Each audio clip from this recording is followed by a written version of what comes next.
Hey, look, a pair of working legs. Dibs on these. What? Oh, come on, Quagmire. Joe, I said dibs. No, you're right. You said dibs. First dibs question of the day. Athletic tickets. Ben, how can they get... Supposed to give these away Wednesday. We totally forgot. We're supposed to give them away Thursday. Totally forgot. We can't forget. We got to give them away right now. Hartford Athletic back at home this weekend. We got a pair you got? 5 o'clock kickoff. We have got a 4-pack for you right now. First caller, 860-522-3776, 522-ESPN. And the question is, where does Diana Taurasi rank on your all-time greatest women's basketball player list? So D needed 18 last night. She got 42. She's 41 years old. Her at the end to break the record was child's play to old Diana Taurasi. And I do mean old. 41, man. 3. Diana's done it. She is one of one. Taurasi is now the league's first 10,000-point scorer career. So I wrap it all into the big ball of wax of, the full career. I didn't really get to see much of Cheryl Miller, but from the highlights that I've always watched and marveled at, she changed the game. Yeah, I mean, she was a pioneer. Something completely different than everyone else. I'm a huge Cynthia Cooper fan for personal reasons. Got to work with Coach Coop for a long time. But she doesn't have close to the college accolades or some of the Olympic accolades, even though she's got a lot, not compared to D. I think Brianna is going to come close to topping this 10,000 record wherever Taurasi ends on, because she might even play next year. But right now, man, if I'm picking teams, even today, or picking teams in these players' primes, I'd be hard-pressed not to pick Diana, number one. She's my number one. Maya Moore's unbelievable. Yeah. Cheryl Miller's unbelievable. Mm-hmm. Diana Taurasi, her tenacity is just second to none. But Cheryl Miller, Reggie Miller, tell you right off the bat, she's better than him. I mean, she was one of the greatest shooters I've ever seen. One-on-one, who you got? I got Cheryl Miller. Yeah. I got Cheryl Miller. Against Brianna Stewart, I got Brianna. What? I mean, yeah. Brianna's way I think so longer than Diana. Here's the thing about Diana. She is so exceptional. She's more like a Michael Jordan than anybody else I've ever seen in the women's game. That's why I give her number one. Right. Maya Moore would be like Kobe. So when I'm looking at style, Cheryl Miller was like a Michael Jordan and a Dr. J rolled into one. I mean, you had just the speed and the way she got up and down the court, the way she played defense. I mean, it would be nice to transport people into different times to see them. Nancy Lieberman is another of the greatest basketball players that ever played. So you're talking Nancy played with the men in pro basketball. That just shows you good one. that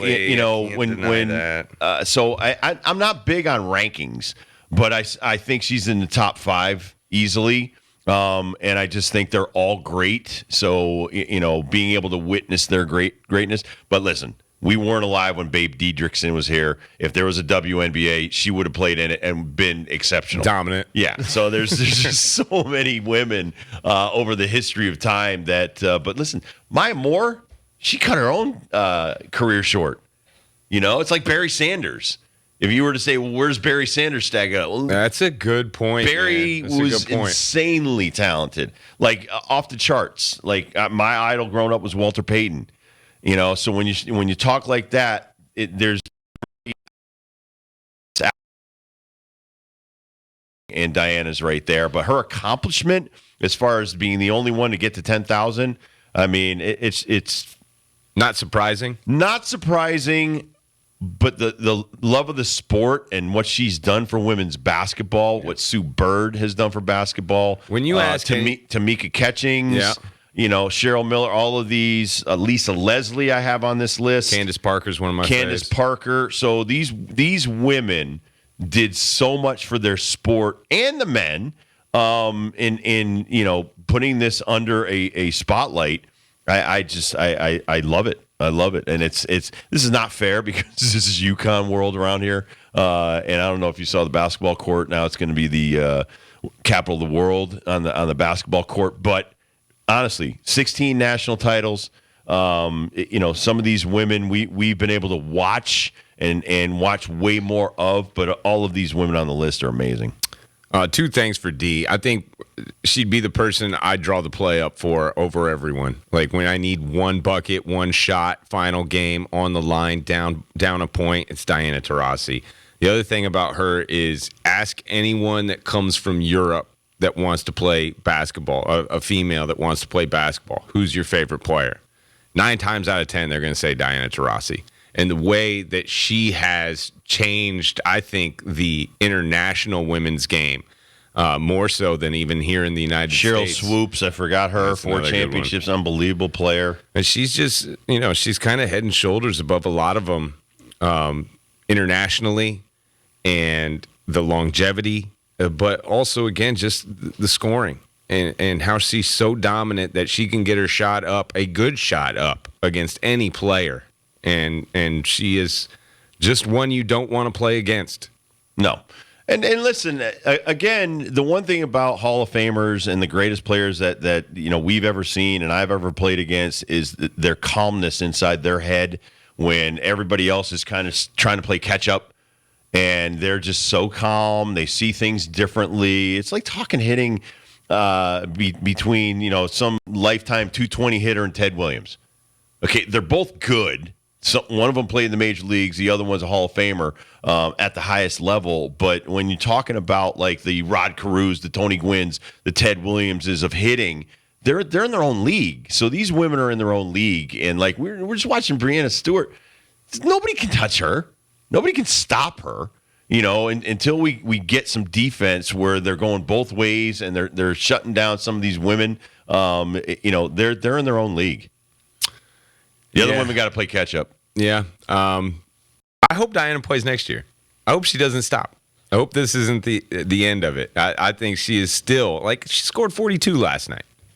And she can drop it on them every time. I think she could probably do that every night, but I don't think she has the recovery aspect. She can't recover quickly enough to do that 2-3 games Not like she could back then, but still, she still does. I mean, they just played. And we don't know what her body feels like. I listened to her talk, and she's just so beat down. Sue Bird was just so beat up at the end of her career. They need to heal. It's a lot of minutes on those legs, man. A lot of minutes. Absolutely. Oh, my God, breaking news. We got a sounder real quick? What do you got? Where's UConn find a conference? Not a chance. NBA news. Lakers star Anthony Davis agrees to get this, people, 3-year, $186 million max extension that could be up to $270 million plus when it's all said and done. So if he only plays 20 games a season, that's like 60 games. 60 million. That's right. $6 million a game. And he gets great tickets, so he'll be able to watch all these games. It'll be fantastic. Unbelievable. Congratulations, Anthony Davis. Sorry, Way to go, street Lakers clothes. fans. Golly. That's a lot of suits he could buy with that money.